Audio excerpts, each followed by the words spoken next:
Singapore is hoping to get more countries back on track towards reducing greenhouse gas emissions at this year's United Nations Climate Change Conference.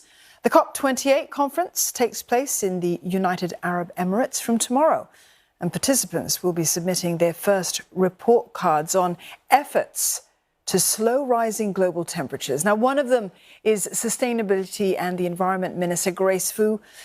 Choo sits down for a one-on-one chat with the minister. You'll be leaving for Dubai soon. Could you share a bit more about, what is so significant about this year's COP for Singapore? For this COP, it's important for us to put the focus, global focus, on climate, because right now there are just too many distractions, important problems in the world, and actually climate doesn't wait for us. COP28 is that annual forum for us to bring governments from almost all countries in the world, to bring different sectors, private sectors, to bring the people sector, the NGOs, the universities where research are taking place together to have meaningful conversation, to pay attention to climate change. Minister, could you also share a bit more about what you'd be doing in the upcoming trip and what are some of your priorities? Paris Agreement was signed in 2015, and since then we have seen really quite a lot of energy and participation coming. Finance sector, for example, has really made a very big push. We've seen that in the aviation, we've seen that in maritime, and many companies themselves are making net zero 2050 commitments. All these movements since 2015 really allow us at this point in time to take a stock take, to say, okay, collectively, what have we done? How do all these add up? Going forward, what do we need to do? This is very important, given that we have seen in some countries where there seem to be some backtracking, some reversal of policies, some policies have been delayed. It's not a good sign. And this is the second year that Singapore will be having a pavilion at COP. What are some highlights that we can look forward to?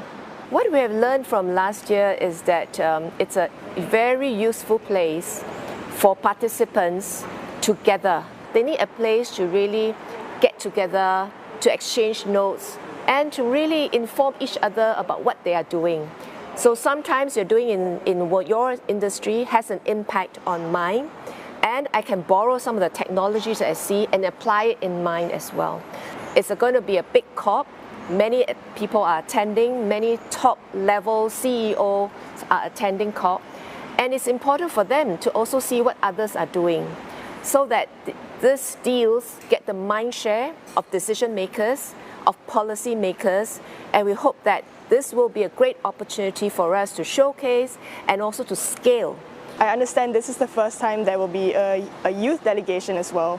Could you tell us a bit more about what they'll be doing there and also why you decided to involve so many more youth this time? When we talk about 2050 being a critical year, they will be in their late 40s, 50s, prime of their lives.